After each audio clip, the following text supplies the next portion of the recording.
గత కొద్దిగా మనం ఏవైతే ప్రయాణాలు చేస్తుంటామో అవన్నీ కూడా విజయవంతంగా పూర్తవ్వాలి అని చెప్పి అనుకునేటప్పుడు ఎటువంటి జాగ్రత్తలు పాటించాలి అన్న అంశం గురించి, అదేవిధంగా అకస్మాత్తుగా మనం ఏదైనా ఒక పని మీద బయలుదేరి వెళ్ళి ప్రమాదాలను బారిన పడడం, మరణించడం లేదా మనకు కొంతవరకు అంగవైకల్యం లాంటిది ఏర్పడడం, దీనివల్ల కూడా మనకు ఎన్నో ఇబ్బందులు జీవితంలో కలుగుతాయి. కాబట్టి ముఖ్యమైన పనుల కోసం మనం ప్రయాణం ఏదైనా చేసేటప్పుడు ఎటువంటి జాగ్రత్తలు పాటించాలి అన్న అంశం గురించి తెలుసుకునే ప్రయత్నం చేస్తున్నాం. ప్రయాణాలు ఎప్పుడు చేయాలండి అంటే తిథి, వారం, నక్షత్రం, యోగం, కారణం అన్నది అంటే పంచాంగం అంటాం కదా, 5 అంగాలు. ఇందులో ప్రధానంగా ఏంటంటే యోగం కారణం అన్నది అది మనలాంటి వారికి అర్థం కాదు. ఏంటి సిద్ధాంతులు ఎవరైతే ఉంటారో జ్యోతిష పండితులు వారు మాత్రమే చూస్తారని చెప్పొచ్చు. కానీ మనం ఇక్కడ కేవలం మామూలుగా వెళ్ళే ప్రయాణాల గురించి చర్చించుకుంటున్నాం కాబట్టి మంచి తిథి ఉన్న రోజు, మంచి వారం ఉన్న రోజు, మంచి నక్షత్రం, ఈ మూడింటిని కొంతవరకు మనం పరిశీలన చేసుకుని ముందుకు వెళ్ళడం వల్ల చాలా వరకు కూడా ఇటువంటి ప్రమాదాలను బారిన పడకుండా ఉండడానికి ఉపయోగపడుతుంది. కాబట్టి మనం ఏదైనా ఒక ముఖ్యమైన పని మీద బయలుదేరి వెళ్ళాలి అని చెప్పి అనుకున్నాం. ప్రధానంగా ఏంటంటే మనం బయలుదేరి వెళ్ళే రోజు ఏ విధంగా ఉంది అని చెప్పి ఒకసారి పరిశీలన చేసుకుని అందులో సోమవారం, బుధవారం ప్రయాణాలకు చాలా మంచిదని చెప్పవచ్చు. అంటే మిగతా తిథి, నక్షత్రం ఇటువంటివి అనుకూలంగా ఉన్నప్పుడు సోమవారం రోజు, బుధవారం రోజు ఏవైతే మనం ప్రయాణాలు చేస్తామో అవన్నీ కూడా విజయవంతంగా పూర్తవుతాయి. అంటే ఇక్కడ ప్రేక్షకులు 2 విషయాలు గమనించాలి. ఒకటి ఏంటంటే ప్రయాణం సాఫీగా సాగడానికి అంటే మనం కరెక్ట్ మొదట్లో చెప్పుకున్న అడ్డంకులు, ఆటంకాలు, ప్రమాదాల బారిన పడకుండా ఉండడానికైతే, రెండవది ఏంటంటే పనులన్నీ కూడా విజయవంతంగా పూర్తవ్వాలి. అంటే కొన్ని సందర్భాల్లో మనం ఏమవుతుందంటే ఏదో ఒక పని మీద ఒక ఊరు వెళ్తుంటాం. వెళ్ళినప్పుడు ఏంటంటే ఒక రోజులో పూర్తి అయిపోతుందని చెప్పి అనుకుంటాం. కానీ అక్కడికి వెళ్ళిన తర్వాత ఆ పని ఆలస్యం అవ్వడం కూడా 4-5 రోజులు అక్కడ వెయిట్ చేసి రావడం, ఆ తర్వాత పని పూర్తకపోవడం జరుగుతుంది. ఇది కూడా మంచిది కాదంటే వెళ్ళిన చోట పని దిగ్విజయంగా పూర్తవ్వాలి. ప్రయాణం చేసేటప్పుడు ఎటువంటి ప్రమాదాలు జరగకుండా ఉండాలి. అనుకున్నప్పుడు ఏంటంటే ప్రధానంగా సోమవారం, బుధవారం రోజు కొంతవరకు మనం ప్రయాణాలు చేయడం వల్ల మనకు చక్కగా కూడా లాభిస్తుందని చెప్పొచ్చు. ఇక ఏదైనా వినోద యాత్రలకు కానీ, విహారయాత్రలకు కానీ వెళ్ళినప్పుడు ఆ వెళ్ళిన ఊరి నుంచి ఏదైనా ఒక వస్తువును కొనుగోలు చేసుకొచ్చే అలవాటు అందరం కూడా చేసుకోవాలి. ఒక పిక్నిక్ లాంటి దాని కోసం కానీ, లేకపోతే ఏదైనా ఒక విహారయాత్ర అంటే ఎంటర్టైన్మెంట్ టూర్ అంటాం కదా, ఈ విధంగా వెళ్ళేటప్పుడు ప్రధానంగా ఏంటంటే మగవారు ఎవరైతే ఉన్నారో వారు ఎరుపు రంగు వస్త్రాలు ధరించకపోవడం చాలా మంచిది. ఆ జర్నీలో కానీ లేదా వెళ్ళిన చోట కానీ, ఆ తర్వాత సాధ్యమైనంత వరకు కూడా రెడ్ కలర్ డ్రెస్ను వారు ధరించకపోవడం మంచిది. ఇక స్త్రీల విషయానికి వస్తే సాధ్యమైనంత వరకు కూడా నలుపు రంగు దుస్తులు ధరించకపోవడం మంచిది. ఈ విషయాన్ని కూడా మనం గుర్తుపెట్టుకోవాలంటే ఒక పని మీద బయలుదేరి వెళ్ళేటప్పుడు కానీ, లేదా అక్కడ వెళ్ళిన తర్వాత కానీ ఏదైనా మనం ఇంటర్వ్యూ లాంటి వాటి కోసం వెళ్తున్నాం, పెళ్లి చూపులు లాంటి కోసం వెళ్తున్నాం, ఏదైనా కూడా కావచ్చు, ఏదైనా ముఖ్యమైన పని మీద బయలుదేరి వెళ్తున్నాం, ఏదో ఇప్పుడు ఉదాహరణకు హైదరాబాద్ లాంటి సిటీలో ఉన్నాం, లేదా విజయవాడ లాంటి చోటు ఉన్నాం, ఏదైనా ఇంటర్వ్యూ కోసం కానీ, లేకపోతే ఏదైనా ఒక వ్యక్తిని కలవడానికి కొన్ని ఆర్థిక సహాయం కోసం కావచ్చు, ఏదైనా కూడా కావచ్చు కదా, అలా ముఖ్యమైన పని మీద బయలుదేరి వెళ్ళేటప్పుడు ఏంటంటే కొంతవరకు మంచి పెరుగుని సేకరించి ఆ పెరుగుని కొద్దిగా తిని వెళ్ళడం వల్ల ఏంటంటే ఆ రోజు వెళ్ళే ప్రయాణం సుఖవంతంగా, సంతోషకరంగా పూర్తవుతుందని కూడా జ్యోతిష్ శాస్త్రం చెప్తుంది. అదేవిధంగా మనం ఏదైనా విదేశాలకు వెళ్తున్నాం, లేదా దూర ప్రాంతాలకు వెళ్తున్నాం, అక్కడ 15 రోజులు, 20 రోజులు ఏదో మనం కొడుకు దగ్గర గడపాలను, కూతురు దగ్గర గడపాలని చెప్పేసి ఈ విధంగా ఎన్నో పనుల మీద మన అందరం కూడా అంటే రకరకాల పనుల మీద అని చెప్పొచ్చు వెళ్తుంటాం కదా. అటువంటప్పుడు ఏం చేయాలంటే మన పూజ మందిరంలో ఒక ₹10 కానీ, ₹20 కానీ కాయిన్స్ సేకరించి ఆ భగవంతుడి ముందు పెట్టాలి. అయ్యా నేను పలానా పని మీద ఈ విధంగా నేను విదేశాలకు వెళ్తున్నాను, మా అమ్మాయిని చూడడానికి వెళ్తున్నాను, లేకపోతే మా అబ్బాయిని చూడడానికి వెళ్తున్నాను, లేదా మా అబ్బాయితో కొంతకాలం గడపడానికి వెళ్తున్నాను. తదుపరి తులారాశి. తులారాశి వారు ఈరోజు చిన్ననాటి మిత్రులను కలుస్తారు. వివాహాది వేడుకల్లో, విందు వినోదాల్లో పాల్గొంటారు. ఆధ్యాత్మిక చింతన కూడా పెరుగుతుంది. సన్నిహితులతోటి వివాదాలు ఎవరికైతే అధికంగా ఉన్నాయో అవన్నీ కూడా పరిష్కారం అవుతాయి. ఆకస్మిక ధనలాభ సూచనలు. వ్యాపారోగ్యాల వారికి వ్యాపారాలు లాభిస్తాయి. ఉద్యోగోగ్యాల వారికి అనుకున్న హోదాలు లభిస్తాయి. పారిశ్రామికవేత్తలకు చిక్కులు ఏవైతే ఉన్నాయో అవి క్రమేపీ తొలగుతాయి. సినీ, టీవీ కళాకారులకు సన్మానాలు, సత్కారాలు. విద్యార్థులు ఈరోజు ఉత్తమ ర్యాంకులు సాధిస్తారు. మహిళలు కూడా శుభవర్తమానాలు అందుకుంటారు. షేర్ల క్రయ విక్రయాలు లాభిస్తాయి. మొత్తం మీద తులారాశి వారికి ఈరోజు గ్రహిస్తే చాలా వరకు కూడా అనుకూలంగా ఉంది. చేయబోయే కార్యక్రమాల్లో విజయాల శాతం కూడా అధికంగా ఉంటుంది. తులారాశి వారికి ఇవాళ కసూచే రంగు నీలం రంగు మరియు బంగారు రంగు. పరిహారాల విషయానికి వస్తే తులారాశి వారు ప్రతి ఒక్కరూ కూడా శ్రీ సుబ్రహ్మణ్య స్వామివారిని పూజించడం ఈరోజు చాలా మంచిది. తదుపరి వృశ్చిక రాశి. వృశ్చిక రాశి వారికి ఇంటా బయట చికాకులు అధికమవుతాయి. ముఖ్యమైన పనులేవి కూడా ముందుకు సాగవు. ప్రతిభ ఉన్న తగిన గుర్తింపు రాకపోవడం వల్ల నిరాశ చెందుతారు. వ్యాపారోగ్యాల వారికి వ్యాపార లావాదేవీలు మందగిస్తాయి. ఉద్యోగోగ్యాల వారు అదనపు పని భారంతో సతమతమవుతారు. పారిశ్రామిక సాంకేతిక రంగాల వారికి ఆటుపోట్లు ఎదురవుతాయి. సినీ, టీవీ కళాకారులు కూడా కొన్ని అవకాశాలు జారవిడ్చుకుంటారు. విద్యార్థులకు ప్రతి పనిలో కూడా శ్రమ అధికంగా ఉంటుంది.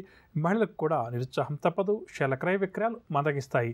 మొత్తం మీద వృశ్చిక రాశి వారికి ఈరోజు గ్రస్తే అంత అనుకూలంగా లేదు. చేయబోయే కార్యక్రమాల్లో ఆటంకాలు, అపజయాలు అధికంగా ఉంటాయి కాబట్టి జాగ్రత్త వహించాలి. వృశ్చిక రాశి వారికి ఇవాళ కసూచే రంగు నలుపు రంగు మరియు లేత ఆకుపచ్చ. పరిహారాల విషయానికి వస్తే వృశ్చిక రాశి వారు ప్రతి ఒక్కరూ కూడా నవగ్రహ స్తోత్రాలు పఠించడం ఈరోజు చాలా మంచిది. తదుపరి ధనురాశి. ధనురాశి వారికి సంఘంలో పలుకుబడి కలిగిన వ్యక్తులతోటి పరిచయాలు ఏర్పడతాయి. ఆర్థిక పరిస్థితి వీరికి గతం కంటే కూడా మెరుగ్గా ఉంటుంది. పనులన్నీ కూడా ఈరోజు వీరు సకాలంలో పూర్తి చేస్తారు. వ్యాపార వర్గాల వరకు వ్యాపారాలు పుంజుకుంటాయి. పెట్టుబడులు కూడా చేతికంతాయి. ఉద్యోగ వర్గాల వరకు ఉద్యోగాల్లో కొత్త హోదాలు దక్కుతాయి. పారిశ్రామిక వైద్య రంగాల వరకు సన్మానాలు, సత్కారాలు. సినీ కళాకారులు భవిష్యత్ పట్ల నూతన ఆశలతోటి ముందడుగు వేస్తారు. విద్యార్థులకు సాంకేతిక విద్యా అవకాశాల్లో ప్రవేశం లభిస్తుంది. మహిళలకు ఆస్తి లాభ సూచనలు, షేర్ల క్రయ విక్రయాల్లో మంచి లాభాలు. మొత్తం మీద ధనురాశి వారికి ఈరోజు గ్రహస్థితి చాలా వరకు కూడా అనుకూలంగా ఉంది. కావున చేయబోయే కార్యక్రమంలో విజయాలు కూడా సునాయాసంగా సాధిస్తారు. ధనురాశి వారికి ఇవాళ కాసొచ్చే రంగు గోధుమ రంగు మరియు పసుపు రంగు. పరిహారాల విషయానికి వస్తే ధనురాశి వారు ప్రతి ఒక్కరూ కూడా సూర్య భగవాన్ని ఆరాధించడం, ఆదిత్య హృదయ స్తోత్రాన్ని పఠించడం ఈరోజు చాలా మంచిది. తదుపరి మకర రాశి. మకర రాశి వారికి ఈరోజు ఆర్థిక లావాదేవీలు నిరుత్సాహపరుస్తాయి. అనుకోని ఖర్చులు కూడా ఈరోజు వీరికి ఎదురవుతాయి. బంధువులతోటి కూడా అకారణంగా వివేచించాల్సి వస్తుంది. వ్యాపార వర్గాల వారికి వ్యాపార లావాదేవీల్లో స్వల్ప లాభాలు. ఉద్యోగ వర్గాల వారు నూతన బాధ్యతలు స్వీకరిస్తారు. పారిశ్రామిక వర్గాల వారికి విదేశీ పర్యటనలో ఆటంకాలు ఎదురవుతాయి. సినీ కళాకారులకు కూడా కొన్ని అవకాశాలు అందినట్టే అంది చేజారుతాయి.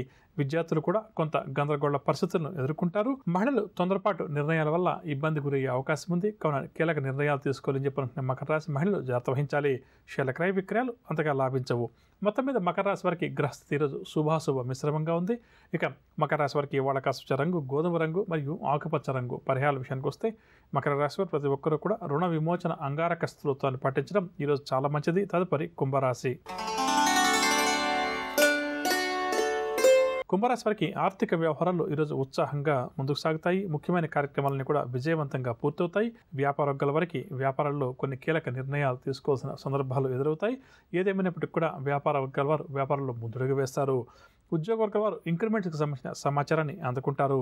పారిశ్రామిక వర్గాల వారికి సన్మాన యోగ సూచనలు. సినీ కళాకారులకు విదేశీ ఆహ్వానాలు అందుతాయి. విద్యార్థులు కూడా మంచి ర్యాంకులు సాధిస్తారు. మహిళలకు ఆస్తి లాభ సూచనలు, షేర్ల క్రయ విక్రయాలు లాభిస్తాయి. మొత్తం మీద కుంభరాశి వారికి ఈరోజు గ్రహస్థితి చాలా వరకు కూడా యోగదాయకంగా ఉంది. కుంభరాశి వారికి ఇవాళ కాసొచ్చే రంగు గోధుమ రంగు మరియు పసుపు రంగు. పరిహారాల విషయానికి వస్తే కుంభరాశి ప్రతి ఒక్కరూ కూడా శ్రీ వెంకటేశ్వర స్వామి వారిని పూజించడం చాలా మంచిది. తదుపరి మీనరాశి. మీన రాశి వారు ఉద్యోగ యత్నాలు ఎవరైతే చేస్తున్నారో అవన్నీ కూడా ఈరోజు సానుకూలంగా పూర్తవుతాయి. ముఖ్యమైన కార్యక్రమాలన్నీ కూడా మీన రాశి వారు సకాలంలో పూర్తి చేస్తారు. ఆత్మీయులు వీరికి అంటే కూడా చేదోడు వాదోడుగా నిలుస్తారు. ఆస్తి వివాదాలు ఎవరికైతే మీన రాశి వారికి అధికంగా ఉన్నాయో ఈరోజు వారు వాటి నుంచి బయటపడతారు. పెట్టుబడులు సమయానికి చేతికంది వ్యాపార వర్గాల వారు వ్యాపార విస్తరణ ప్రయత్నాలను ముమ్మరం చేస్తారు. ఉద్యోగ వర్గాల వారు సంతోషకరమైన సమాచారాన్ని అందుకుంటారు. పారిశ్రామిక సాంకేతిక రంగాల వారికి కూడా చక్కగా కలిసి వచ్చే కాలంగా చెప్పవచ్చు. సినీ కళాకారులకు పురస్కారాలు. విద్యార్థులు నూతన కోర్సుల్లో ప్రవేశిస్తారు. మహిళలు కూడా సంతోషకరమైన విషయాలు కొన్ని తెలుసుకుంటారు. షేర్ల క్రయ విక్రయాలు లాభిస్తాయి. మొత్తం మీద ఈరోజు మీన రాశి వారికి గ్రహస్థితి చాలా వరకు కూడా యోగదాయకంగా ఉంది. కావున చేయబోయే కార్యక్రమాల్లో విజయాల శాతం కూడా అధికంగా ఉంటుంది. మీన రాశి వారికి ఇవాళ కాసొచ్చే రంగు ఆకుపచ్చ మరియు తెలుపు రంగు. పరిహారాల విషయానికి వస్తే మీన రాశి వారు ప్రతి ఒక్కరూ కూడా శివారాధన చేయడం ఈరోజు చాలా మంచిది. విన్నారుగా నవగ్రహ సంచారాన్ని అనుసరించి గోచార గ్రహ రీత్యా ద్వాదశ రాశుల వారికి ఈరోజు గ్రహస్థితి ఏ విధంగా ఉంది, ఎటువంటి పరిహారాలు పాటించాలి అన్న అంశం. ఇక ఇప్పుడు మనం ఈరోజు ఎవరైతే ముఖ్యమైన వ్యవహారాలు ప్రారంభం చేయాలి లేదా కీలక నిర్ణయాలు తీసుకోవాలని చెప్పనుకుంటున్నారో వారు ఏ భగవంతుని పూజిస్తే వారి విజయ అవకాశాలు మెరుగుపడుతుంది అన్న అంశాన్ని పరిశీలించేద్దాం.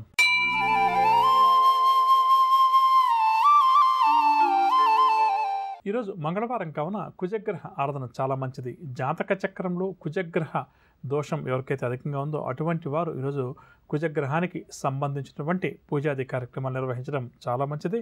ఇక అదేవిధంగా ఈరోజు ఎవరైతే ముఖ్యమైన వ్యవహారాలు ప్రారంభం చేయాలి లేదా కీలక నిర్ణయాలు తీసుకోవాలని చెప్పి అనుకుంటున్నారో సంచారాన్ని అనుసరించి ద్వాదశ రాశుల వారికి రేపు గ్రహస్థితి ఏ విధంగా ఉంటుంది, ద్వాదశ రాశుల వారు ఎటువంటి విషయాల్లో రేపు జాగ్రత్త వహించాలి అన్న అంశం, అదేవిధంగా వారు పాటించాల్సిన పరిహారాలు అన్న అంశాలతో పాటుగా రేపు ఎవరైతే ముఖ్యమైన వ్యవహారాలు ప్రారంభం చేయాలి లేదా కీలక నిర్ణయాలు తీసుకోవాలని చెప్పి అనుకుంటున్నారో వారు ఏ భగవంతుని పూజిస్తే వారి విజయావకాశాలు మెరుగుపడుతుంది అన్న అంశంతో పాటుగా జ్యోతిష్ శాస్త్రరీత్యా వాహన ప్రమాదాల బారిన పడకుండా ఉండడానికి ప్రధానంగా మేషం, వృషభం, మిథున రాశి వారు జీవితాంతం ఎటువంటి జాగ్రత్తలు పరిహారాలు పాటించాలి అన్న అంశంతో పాటుగా శుభకరం అన్న అంశంలో భాగంగా జాతక చక్రంలో శుక్రుడు దోషకారులుగా ఉన్న వ్యక్తులకి కంటి సమస్యలు ఎవరికైతే అధికంగా ఉన్నాయో అటువంటి వారు ఎటువంటి పరిహారాన్ని పాటిస్తే శుక్రగ్రహ దోష తీవ్రత తగ్గుతుంది, కంటి సమస్యలు కూడా తగ్గుముఖం పడతాయి అన్న అంశాలు.